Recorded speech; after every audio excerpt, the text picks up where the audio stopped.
Hey guys, this is Texas Tiger Dix, and I'm going to do an error test of sorts, and please don't bomb me with the error test doesn't work. I understand that. It's only a comparative error test between this same coil and the same coil with a different setting. So it's not saying this is the depth. It's just saying in the medium of error, which you'll be seeing here, I will get these readings. It does not mean or actually translate to the ground.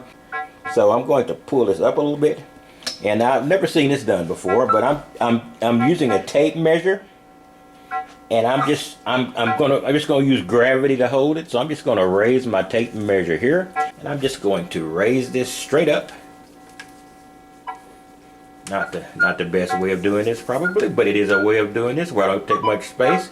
Raise it straight up, then I'm going to move this coin back and forth across it. So that's going to be the setup.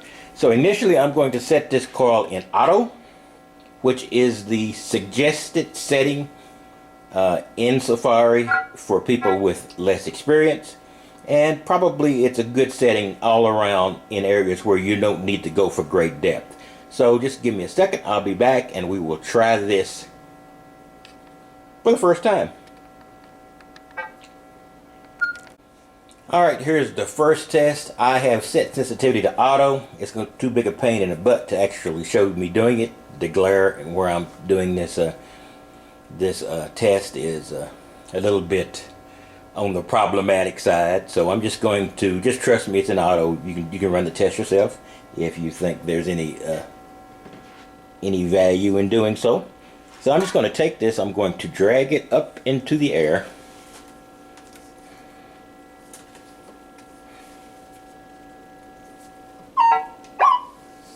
And then I'm going to do a test here and see how I get with this dime.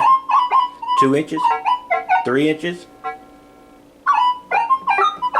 See, now this is going to be 4 inches, not much. 5 inches, nothing. So that's 2 inches, 3 inches, 4 inches, and 5 inches. And then 5 inches, nothing. Now this is using the big Coiltech watt coil. Now that would be a little disturbing, but I want you to see something here. I'm going to turn off the auto sensitivity, and I believe the sensitivity goes from auto or 20 all the way down, and I'm just going to run it at a high sensitivity.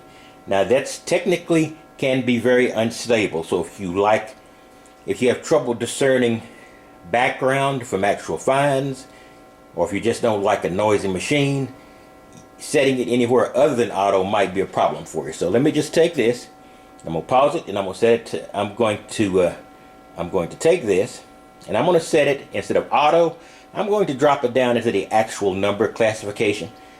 I don't get off auto that much, but now that I'm actually going into areas where depth is a major concern, where I'm getting deep memorials, and maybe I can go a little further and get silver, I am going to deep memorials post 64. So I need to get deeper to see if I can get some silvers. So here we go. I'm going to try this again. Remember, that's 4 and 5 is where I got no signal last time. Getting 5, 6, I'm getting 7,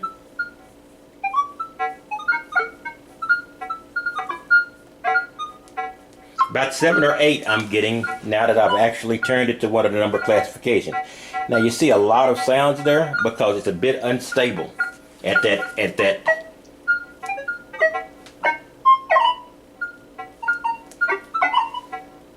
See, so you've got to be able to determine, remove it, determine exactly what is and is not a signal. So that is the difference almost in this particular test. In the medium of error, which I know is a problem, I got right at a 50% increase in depth by just going off auto, the suggested setting, and going into the first highest number classification. Now I might have to drop that down to 16 or so for stability, but it's still going to be a lot higher than using auto. So I thought I would show you that. And So when you're out with your Safari, and those people who do have Safaris, it is wise, once you get familiar with the machine, to actually drop it off of auto and drop it into the number classifications, because auto is a median level, just to avoid noise and confusion if you are a new detectorist, or if you just don't, or if depth is not important. So I just thought I would show you this, and that's a quick test. One of these days I'll do a comparative test between this coil and some other coils, but I thought I would show that because that's the interesting thing I thought about and checked today.